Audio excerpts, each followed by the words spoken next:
Hello and welcome to another episode of AWS She Builds Tech Skills. My name is Tamara Gagliardi. I'm a senior solutions architect and I will be one of your hosts for today. We have a packed agenda. We will be talking about AI development lifecycle. So, how can you or your organization adopt AI as a central collaborator and teammate across the development process? We also have a demo for you coming up, so stay tuned. I am joining you from San Diego, California. We always like to hear where is everybody joining from, so please use the chat to talk to us, ask questions as we go through today's session.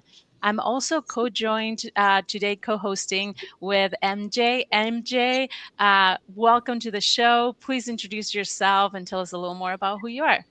Yes, hello everyone. I am MJ Zulueta, Customer Solutions Manager here at AWS. And Tamara, happy to be here again co hosting with you.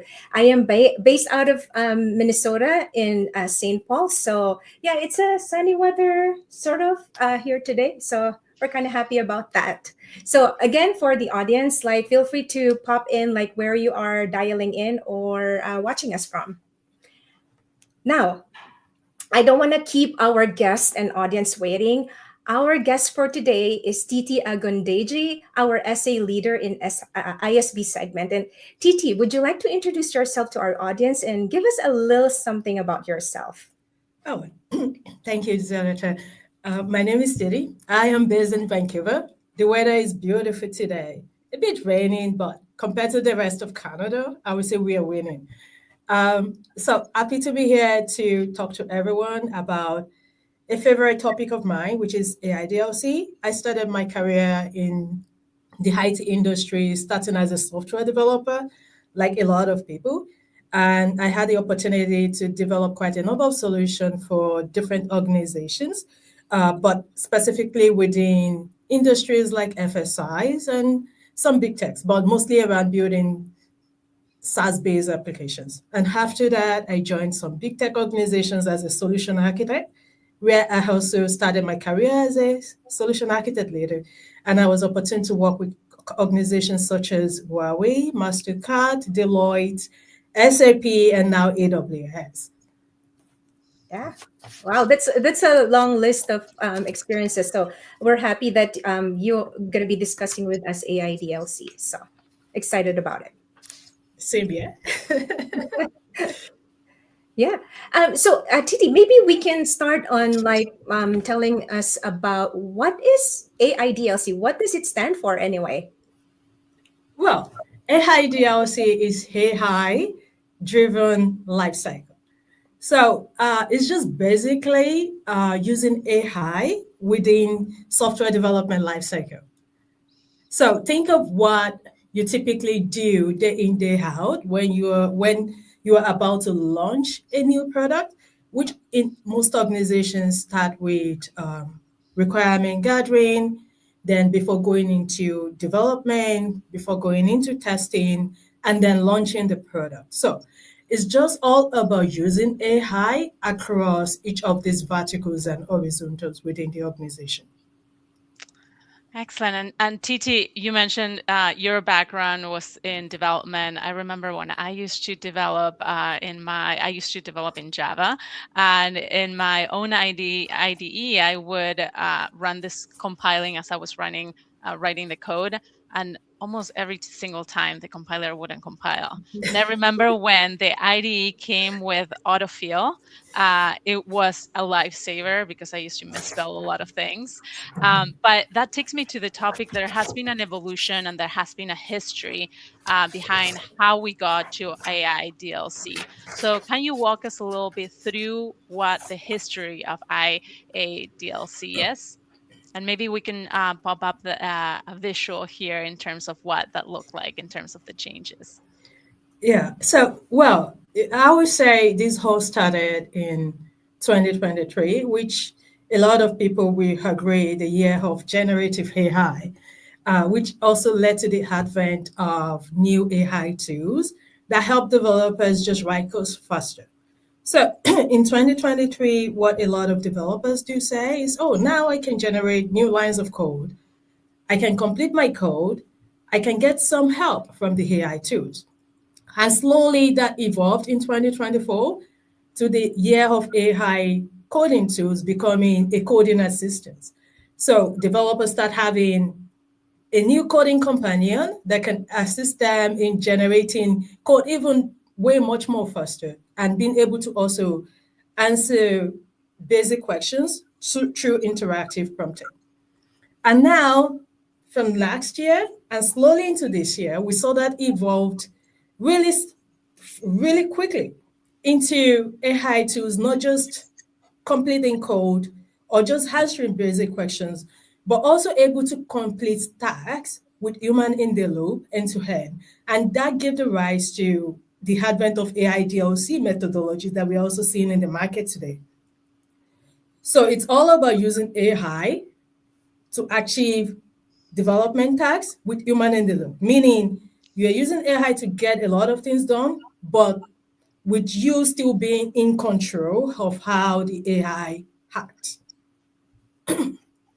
Yeah, that's awesome because I see it as instead of AI being something you use as part of the process, it's working right alongside with you through every phases of building a software. So it's like an AI aided development life cycle, like what we're discussing right now, from inception all through way to launch. But TT, I want to know because I know the in the olden days we have like software development life cycle.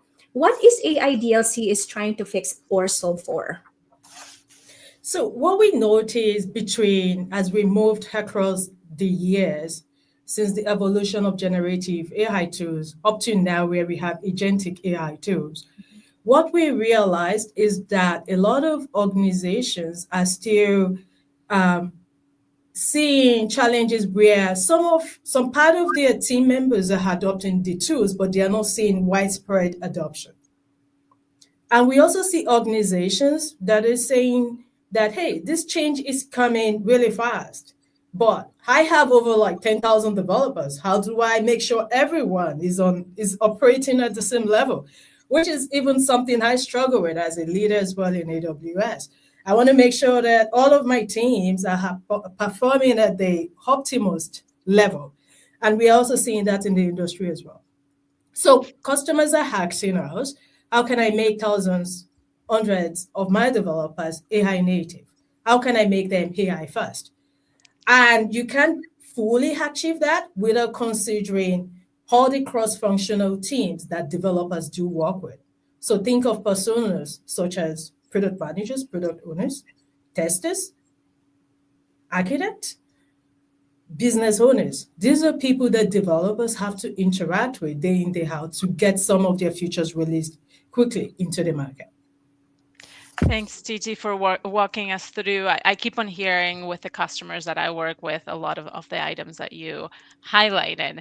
And sometimes we still go back into trying to provide more context into what is the difference between that traditional software development like life cycle and AI development life cycle or AI DLC. So for somebody that maybe is still looking to get more understanding into the differences coming from a traditional software development like cycle, what would you say that is? So the AI DLC is a methodology. It's not replacing the SDLC phases. So if you look at the software development lifecycle phases that some organizations are still adhering to today, it covers the requirement gathering and analysis process, which is where you work with your business stakeholders. You try to understand the business intention, you try to understand the business outcome, you try to also arrive at the business value and decide if you want to prioritize that particular requirement. And after that, you go into the design and planning phase, which is where you start pulling in resources that's going to help you deliver the requirement that you have decided to develop. And then you bring in your developers, you decide to go into deployment, and then the post operation takes place, which is the support and the maintenance. Each of these phases still exists within AI DLC. However, AI DLC mapped each of these phases into what we call the inception, the construction, and the operational phase. Where within the inception phase is where you have the requirement gathering phase and then the design and planning phase. And the construction phase is where you have the development phase and the deployment phase, which brings in some of your SRE team, your DevOps team, your operational team, and your developers to co-work and co-build together. And you have the post-development, which is now we've launched into production. How do we scale? How do we make sure we are still being resilient? How do we make sure that nothing ever fails in production? So the AI DLC phase still maps each of these phases within it, which is inception, construction, and operation phase, into the traditional SDLC phases, which you're going to see in the demo that we're going to present later Yeah. today. And Titi, that's what I was going to say because I'm very visual and I'm pretty sure most of our audience are too. So let's paint the picture for our audience how the operating model looks like, shall we? All right. Yeah, so it's the operation. The operational model is a wheel. So it starts with AI creating a plan, but not creating a plan on its own, requiring human intervention. So let's say I'm a product developer right now, or a product owner, and I want to build a basic travel application. So I ask the AI, hey, I'm a product manager. I want to create a travel application. Can you create a plan for me? It still requires, because I own the requirement, I know what they want. It still requirement, you require some form of verification. And the tooling is able to suggest, hey, you want to create all these things. Can you verify I got your requirement right? And that slowly moves into whether I commit or not.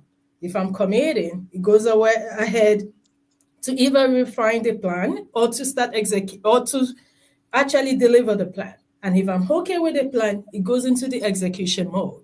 And I can actually verify what is being executed before I fully develop and commit to production. And this wheel keeps rotating because business changes day in, day out. Industries will keep evolving, organizations will keep innovating, and we have to keep the wheel rolling. Perfect. And Titi, we have a question from our audience, and I will pop it in.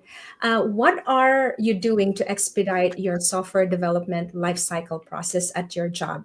Is anyone using AI? So maybe the three of us can actually answer this. So I'll give an example. I'm a customer solutions manager here in AWS. In every planning that we do, we run it in Kiro or Quick Suite. So we have like chat agents that we built. So at least the plan is being built by our AI aided platform. So we are more efficient in our role as a CSM, so we can focus on what means more for our customer rather than ad hoc or administrative stuff. So how about you, Tamara? I would have to second that. I think the two power tools that I've been using, Kiro, for those that are not familiar, is a solution that provides you a lot of the plans, and you're going to see it in action now in a couple of meetings. It's in a couple of minutes. It's one of our services that it's spec driven. So you're able to create a plan and it walks you through what it's creating. You're able to prompt it with natural language. The other service that you mentioned is Quick Suite. Amazon Quick Suite. You're able to create agents. I have a number of different agents. It's a low code, no code solution where, again, through prompting, you can create your own agents. As an example, anytime I go on and meet a customer, if I need a quick overview of all the items that we have addressed for them, I have it connected to my repository, and just by prompting it to create a summary of that information, and in addition to that, what are the next steps, who we should be involving within our teams, which in the past I would have to go through different portals to get that information. All of that is now centralized, and it's saving me, I would say, upwards of hours, if not days, in terms of how I'm able to quickly provide value for the customers. Titi, do you have any examples on your end? I think you've said almost everything. My team uses QuickSuite a lot because that's how they end up creating their technical account plan. So they have QuickSuite based on this customer I'm supporting. What should I be focused on? And based some information that comes out of that, they had more to it based on what they are also seeing, and then they generate their technical account plan. And Kiro has been a really great asset. That's how we are building prototypes. A lot of customers also like it. So most of the times when we are leading workshops, working with customers side by side, we use Kiro to help them uh, move faster with some of their solutions and help them deploy also to production a little bit quickly. Excellent. Thanks Yeah. for sharing. I'm also seeing a comment, MJ, from Yeah, from one. Stephen. Yeah. It's he said that interesting might be a good call out for the human processes, uh, proposes the goal and constraints with a prompt. Part of that goal is for AI to create the plan. At least that's how he's used it to build in AI DevX. I agree. So I always say like you get what you put in Kiro and Quick Suite. If you prompt it properly, if you have the proper requirements, and then you get the best output. That's why here in AWS we also advise our customers to practice prompt engineering, because if you know prompt engineering, you're saving tokens, you get the result that you need, and it expedites your task or implementation plan. How about you, Tamara? Yeah, I was gonna say it's an art on its own, prompting. You develop that skill as you go, and I think the more that I use these tools, the more I realize how I'm supposed to be structuring the question to get the answer I'm looking for. The other item that you mentioned is being effective, and being also conscious on that end. I'm loving all the comments that are coming from our audience. So please, that's a way that you're interacting with us. Keep on coming with common questions. We'll be popping them into screen as you see. And I know, Titi, we do have a demo. We do have a couple of other items we wanted to cover as we go through today's session to provide more context on this framework, as you mentioned, and this methodology to then put all of these concepts together into the demo. So I know that we talked about the operating model on itself, and earlier we talked about the development life cycle and its evolution, and you were talking about different phases. We'll share a visual now on how that transition went, and maybe you can double click on these items and how they now interface with AI DLC phases. Yes. So, like I mentioned a bit about how the traditional SDLC phases aligns with the AI DLC phases, and also to show that AI DLC is a methodology not meant to replace the traditional SDLC phase, but it has an alignment with the current software development lifecycle framework. So on in the screen, as you can see, there's the requirement gathering phase, which and the design and planning phase, which aligns closely with the inception. And you can see a little bit of an alignment with the construction phase as well. And the reason for this is because during the inception phase, that's where you bring in some of the core personas that you typically work with day in, day out in your organization.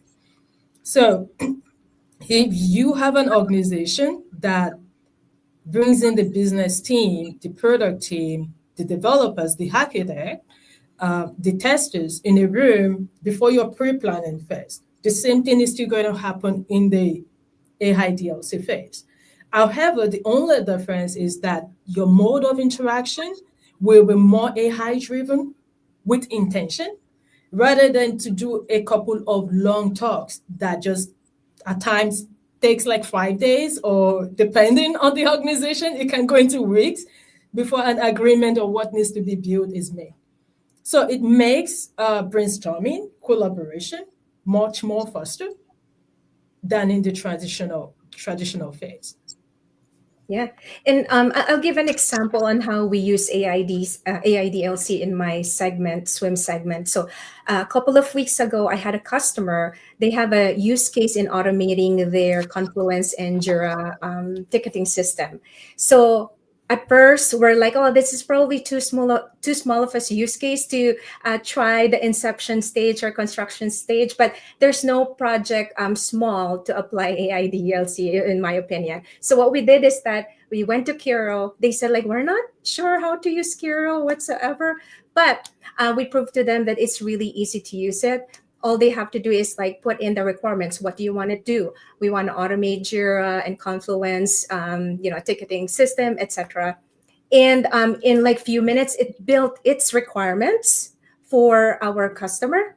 And at the same time, it lists down all the implementation, the design, and what error they might encounter, etc. So the hours or days of creating that kind of automation took us like only 2 days to kind of like put everything together. So it was really fun. And if you're used to Kiro, it might only take like 5 hours or even less for you, maybe an hour. So yeah. Titi, in terms of like the personas of AI DLC, who are the personas that would benefit from using AI DLC methodology? Right. So I would say anyone involved in the software development lifecycle process. So if you have to roll out a feature in your organization today, who are the people that are critical, not just informed, but are critical to the success of that feature being developed? At eye level, we see a lot of organizations bringing in their product owners, their developers, their QA testers, their DevOps engineers as core personas that needs to be part of the AI DLC. So, but how we say, depending on how the organization is set up, bring in the key people within your SDLC process today. And those are the key people that needs to be part of the AI DLC workshop. Because at the end of the day, this is a framework that needs to be adopted internally. So the earlier those key personas have opportunity to do a hands-on training, the easier it is to adopt the framework within the organization. Excellent. And Titi, you just mentioned the word workshop, which we do provide a workshop to bring all these different personas together to then be able to understand how AI DLC can help your organization, anything from enablement you mentioned all the way to understanding the different processes and how AI could help those processes. So can you tell us a little more about what are the deliverables of that? What? So at the end of an AI DLC workshop, we deliver a working prototype. However, this working prototype can also lead to a transformation within the organization. So because AI DLC is working to change the behavior, the way we work today, from being, into using AI tools much more effectively in doing our day-to-day operation. So that requires a shift in mindset of how we work day in, day out. So, and that is one of the key outcomes that AI DLC actually delivers, apart from a working solution. Perfect. And in terms of the quality, TT, again, like I've had experience this and work with some of the product managers. We're impressed on the result. But can you expound more about the quality and the output that AIDLC can provide for our customers, especially if you are a product manager or a CPO? So we've seen a lot of organizations that go through the AIDLC methodology report that they've seen a faster velocity in how they develop post AIDLC workshop. We've seen report of better code quality. We've seen customers says that they are able to react better to what's happening within the market. We've seen developers, both new developers and even chief staff engineers in a lot of organizations, say they have better relationship with their peers just as a result of using better AI tools. And we've seen the satisfaction even grow further beyond the developers into the product managers, unit testers in the organization, because now everyone understands each other because they're using the same common tools. And we've also seen customer satisfaction increase because now you are not just working alone. You are interacting with a new tool that provides a much more strategic thinking and thought that can help you shape even the way you are thinking about certain solutions, which leads to better performance overall, even in the market and industry. And overall, we've seen a very high report of productivity increase in the market as well. as a result of AI DLC framework. Perfect. And I mean, our audience are asking us how we use AI in our areas, but we want to ask our audience as well the same question. Like, how is everyone using AI in their areas? Maybe if you are a project manager, developer, engineer, or architect, we want to hear from you as well. Excellent. And I'll add another in terms of like how are we using AI. It spans everything from meetings. I think one of the key items that I've seen all across the industry being leveraged is being able to summarize meeting, create action items. I think from plugging that into software development, a lot of the times we come together as a team to gather what are those specs or requirements. We have product feature requests that are being sent out, creating those stories. I think part of that is I'm alluding into what our demo will be showing, but being able to then come together, have a summary of what needs to be built, why it needs to be built, and then from there being able to provide tools that are AI driven to build those specific features, test them. I know, Titi, you mentioned everything from testing all the way to making our customers happy with the new developments that were implemented, and creating that feedback, that if there's any feedback loop, that if there's any feedback from our customers, re-implementing that back. One last item before we jumped into the demo. I know they talked about the outcomes. We talked about the workshop. If somebody's curious to running a workshop and understanding what that looks like, because they're excited to bring AI DLC to their own organization or teams, what does that usually look like, and what are some of the components within it? So an AI DLC workshop typically takes an average of 2 days to run, this can vary depending on the customer landscape. So we can customize this depending on the customer that we are working with. At our level, the day one often focus on the inception, where customers sit together to agree on the user story, unit of work that they want to build, and before going a little bit into some of the architectural pieces that they want to adopt, or even certain software development framework that they want to adopt. And this could vary depending on the kind of landscape they are working with, whether it's greenfield or whether it's brownfield. And day two focuses more on the full development and the full engineering and deployment. But at the end of the day two, they present their demos to their leadership, and they also talk about their plan to transition into operation. So at eye level, this is a 2-day plan that we generally recommend to most customers. Excellent. Again, we like to hear from the audience if you are using AI in any form and how you're using it, and also understanding a little more from which industries you're joining us. I know we're going to jump into a very industry-specific demo in just a few minutes, but understanding that also provides us a little more context as we go through today's session.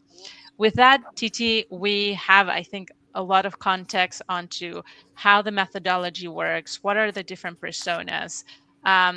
Before we jump into the demo, maybe we'll provide more concepts in terms of what the demo will be about, what industry. I heard you earlier to talk about traveling agency. So before we jumped into the demo, can you provide a little more background into what we're about to see? Yeah, so this demo is about building a travel web application. So, and this is starting from a product manager that's been hacked by their organization that, hey, now it's time for us to build a travel web application. Can you come up with a plan and a solution? So what you will notice that you in the prompt and in the way the AI tool, in this case, Curio, interact, is that the prompt sent is very intentional. The AI tool is being asked to assume a role, which is important, which is critical.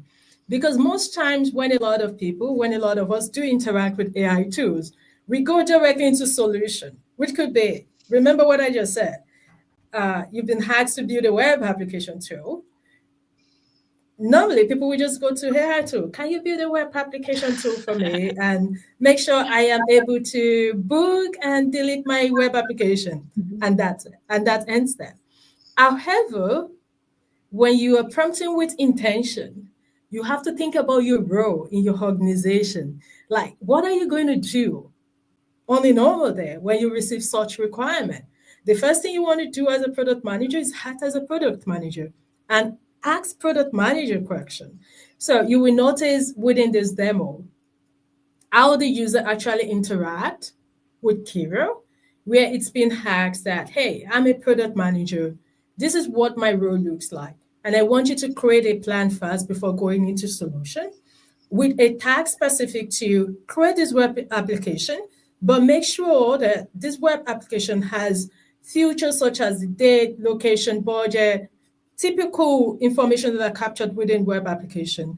And then it goes directly to also mention that, hey, within this planning, make sure that you don't take any decision on your own, which is critical, the human in the loop.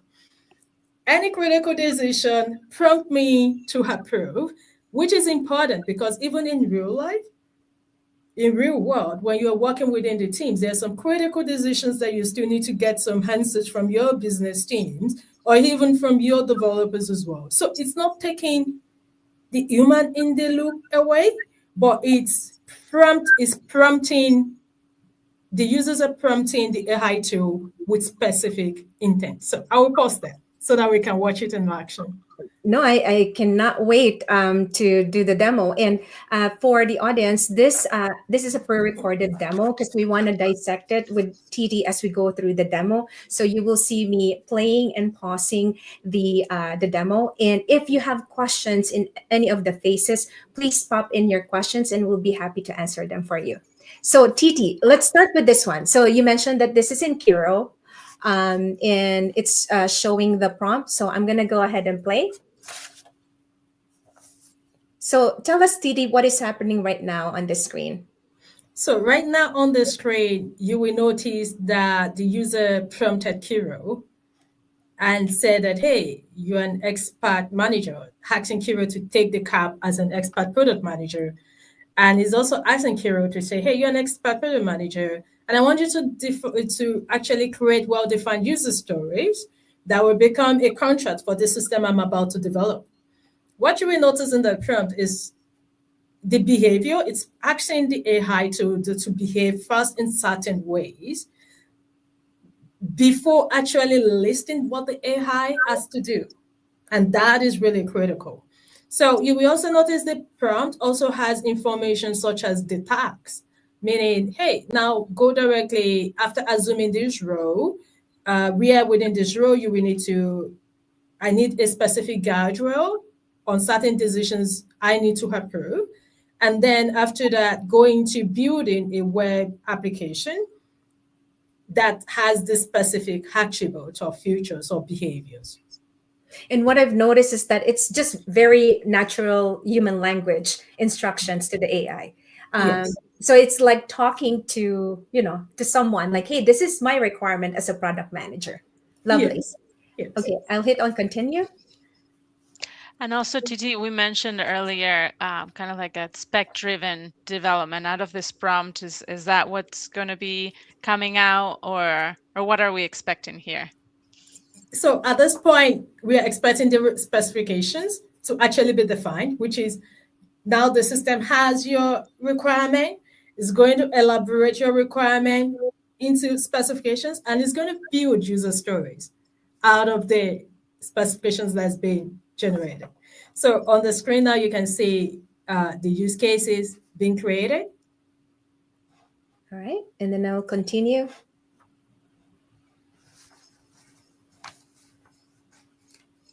All right. Lovely. So it spit out all the planning steps. Yes. Yeah. And also, something important, if you look at the left side of the tooling, you will notice that the Markdown files are being created, which is your planning document. And you will notice that they are also being saved in a specific folder called Inception. Now, because this is a framework that will be adopted across organization, anyone can pick up this within the hub, can pick up this repo and easily understand that, oh, if I'm looking for the requirement document, the specification document, I'm going to find it under the inception folder. Perfect. Yeah.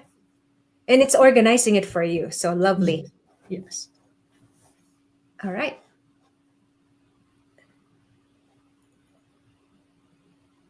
Okay. So, and slowly you can see how this requirement is also being translated into your, is being translated into specific user acceptance criteria. Because, typically when business users or product owners define requirement, as the requirement are being elaborated, they also start creating acceptance criteria for each of the use cases that's been released, because this helps them to reconfirm that, oh yes, that's exactly what I want and that's the behavior that I want. So this is also happening within the AI tooling. Is creating a set of acceptance criteria and asking the user that, hey, based on this requirement you've given me, this is what I'm interpreting it to be. Am I getting your requirement right? If yes, press yes to continue and another thing. Perfect. And going back to traditional life cycle, as you mentioned, that in the past you used to either meet with a team or Slack with a team, be able to create those, then come back, and it's just shortening that life cycle and providing those tools to not only expedite that, but also catalog it in a way that it's easy to follow. And if somebody else needs to pick up the product itself or the project, they're able to easily find each one of these.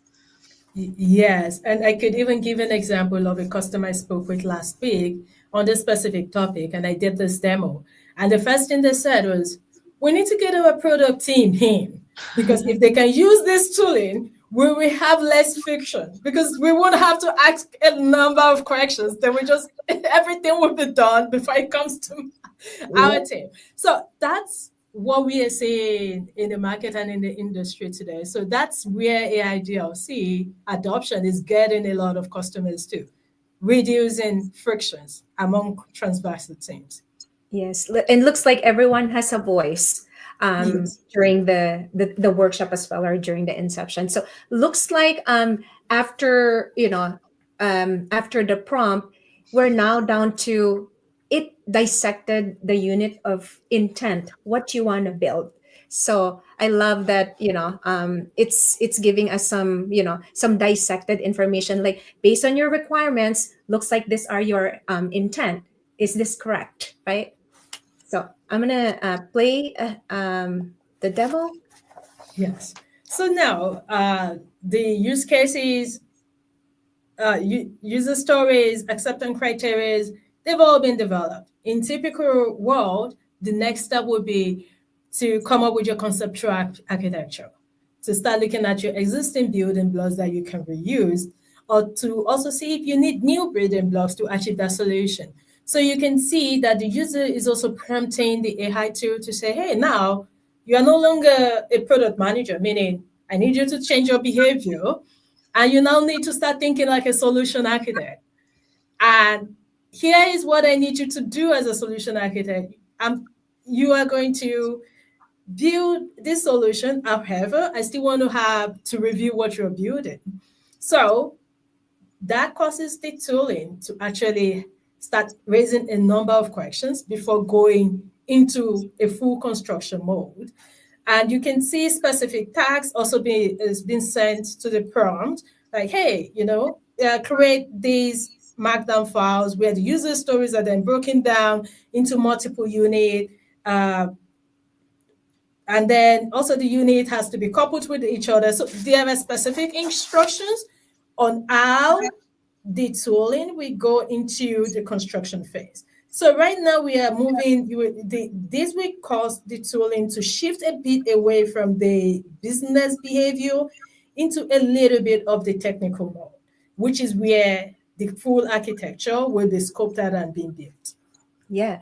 And as I play it, looks like it's now creating the plan for the software architect or solutions architect. Yes. Awesome. Like you said, it's nice seeing the different personas come to place and also transitioning from like that business into now technical and architecting to drive that business outcome. That in this case, it was a traveling application. Well, we all enjoy traveling, so I would probably use it. Yeah.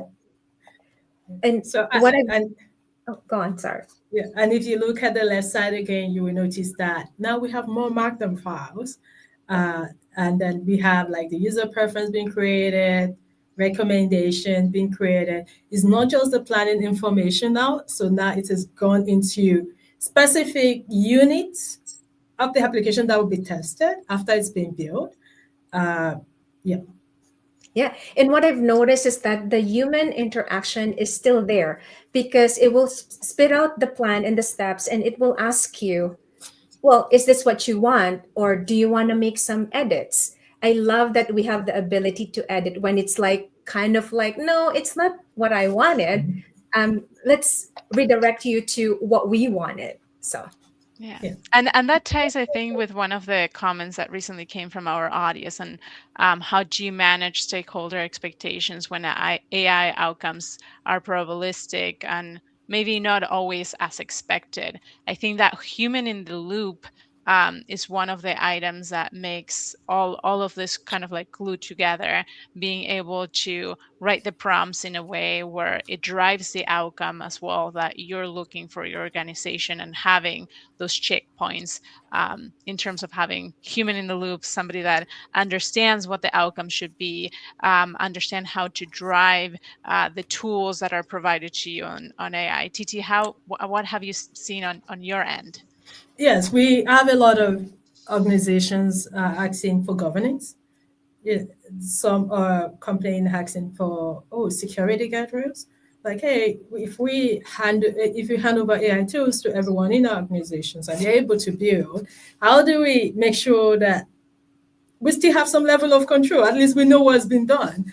So, and this prompting with intention allows you to do that. So also in cases where we have some of the security, specific people that lead governance within the hub, they are also critical for the success of AIDLC.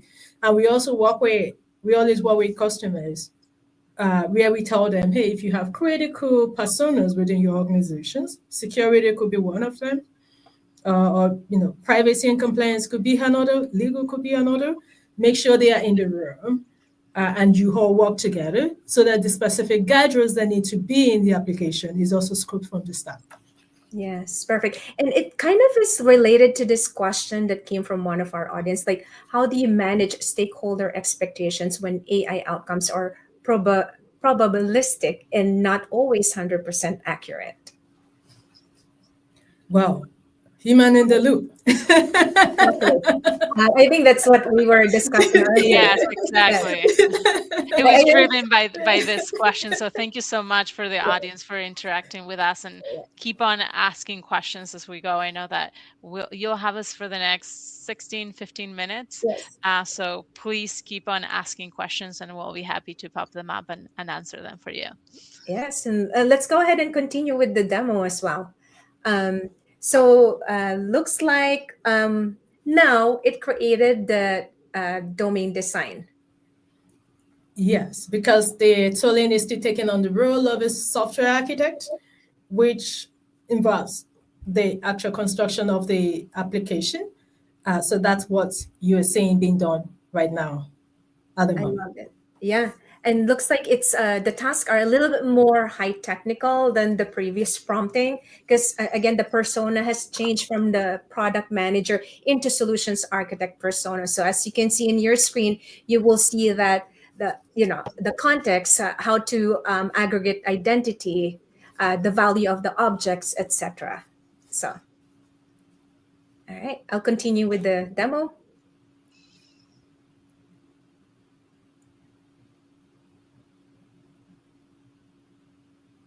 All right. So as you can see, certain entities have been developed. At the moment, it's using a domain-driven design plan framework to actually creates some of the object that will be used later down in development. So you can see also on the left side, like we have more Markdown files, the integration files have been created, administrative portal that will manage authentication in this case have been created. In typical live entities, we do get questions from customers that mention that at times say, oh, what if I'm integrating to third-party element? For instance, you have a different tooling that manages your single sign-on. So it is also within this phase that you actually interact with the tooling to be specific enough about certain integrations of third-party element that you want to integrate with and factor that into the build. So you will notice the domain model diagram is being created where different object, the booking object, the payment aggregate, specific object that will, and the relationship as well between each object. So this will help down the line with reporting, meaning if you want to later down the line know how many people have booked, uh, success rate, failure rate, areas for improvement, having this high level architecture of what the model looks like comes into play. Yeah, perfect. All right, I'm going to continue with the demo. Now I think we're moving on into the logical design. Yes.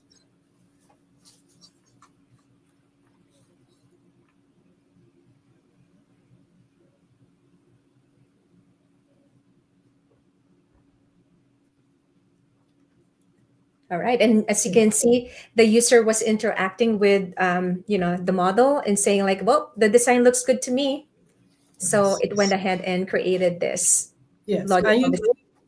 Yes, and you can see the architecture in this sense is looking at a three-tier architecture where you have the client application at the top, you have the API gateway in the middle, you have the event bus or message broker, depending on the platform you decide to use at the end of the day, it's also there.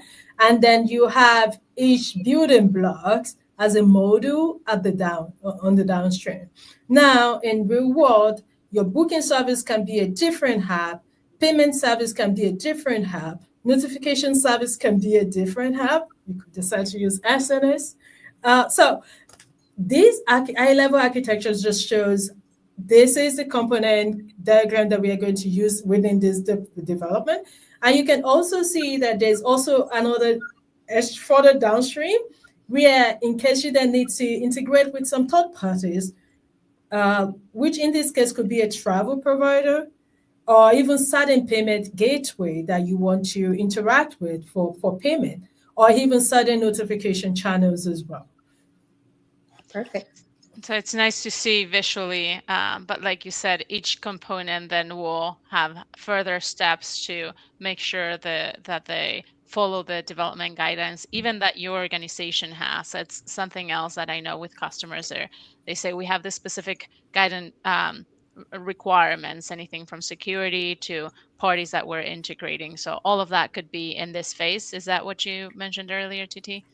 Yes, that would be in this phase. But also, if you look at the left-hand side, you will notice that the phase has shifted a bit. It has shifted into the construction phase. It's no longer just deception. And that's because element of the logical design, domain design, where we go into specific of the architecture, they are part of the construction phase because right now we are building. Mm-hmm. Okay. Perfect. All right. Let's build. Yeah. Let's build. Let's go for it. So you can also see like the entities have been built, the parameters,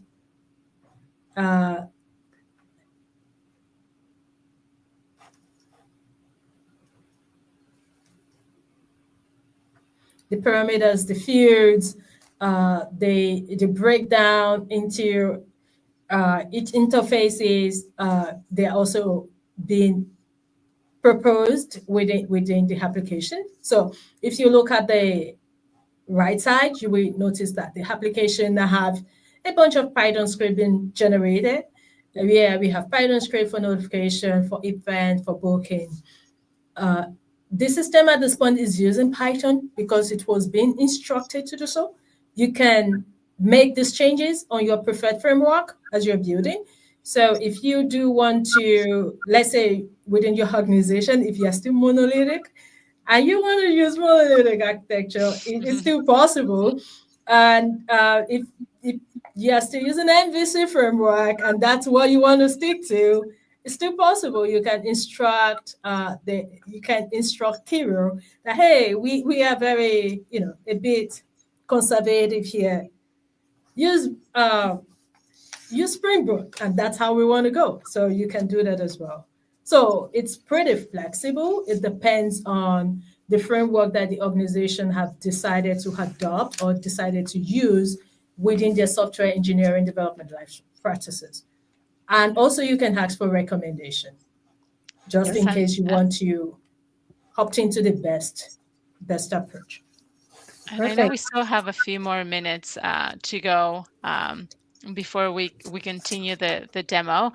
But I like the other thing that I wanted to highlight. We started with a blank document. And as you mentioned, TT, on the left-hand side, we continue to see how those different files are being created, which are building, in this case, our application. Maybe we can continue with the demo, given that we only have about 8 minutes, and I Yeah. think we do want the audience to see the full, complete version of it. Okay. Yes. And here you can see some of the scripting, the classes being created. So you can see different file classes with the fields being created and also specific attribute for uh, the fields that will have a unique identity that will be reused versus those that won't. And you can see some libraries as well being imported. So in case where you do have some external libraries, you have some specific dependencies within your applications that you want to reuse, this is where you actually start importing some of those entities. So you can see at the top of the file, the demo Python script being created, you can see it's imported login, it's imported some specific system libraries says that will be reused within the coding area. So because there are some customers that ask, especially when they are heavy on building brownfields, like they just want to optimize existing code build. They don't want to build something new. They are always worried about how to bring in the existing dependencies, how to bring in new libraries. As you can see, these are things that you can add within your prompt as well. Perfect. So overall, I call a high DLC coding with intent with all personas involved. Yes. Absolutely. And prompt engineering is really the key as well, telling it what it needs to do. If you don't want the code to be that complex, you can put there, like, hey, in a simplified code, I want the result to be like this. Because I know, it can create like a convoluted kind of like code sometimes, but it's up to you to clean it up. I just saw someone ask that question in the chat. That's why I mentioned that. But this is good. Looks like by the end of this demo, it kind of like created like the POC for the application team to provide for their testers. So that's awesome. Cool. All right. Well, I don't see any other questions from our audience today, but this is really good. Imagine in an hour we were able to dissect this. How much more if our software developer and product managers will sign up for that workshop. So Titi, what do they have to do if they want to, avail our complimentary workshop for AIDLC? Talk to your account team. I, yeah, I think we also provided kind of the intent of today's call. It was also to provide some of those tools that you can start experimenting both the methodology. TT walk us in detail with what are those components. Kiro, I know that we had other sessions where we dove deep into how to leverage Hero. Right now, we wanted to show how to leverage that tool to put together that entire methodology. And like you said, MJ, bringing those personas together and making sure that that collaboration is in play. I don't know, MJ, if you have any other closing remarks, or TT. It's been No, amazing. it's been amazing. I hope we have more time today. But again, Tamara, thank you again for co-hosting with me, and Titi, thank you so much for sharing your specialty in AIDLC. All Yeah, right, thanks. and and for our Thank you. audience, see you in 2 weeks again. Yeah, Yeah. Thank you thank you. very much.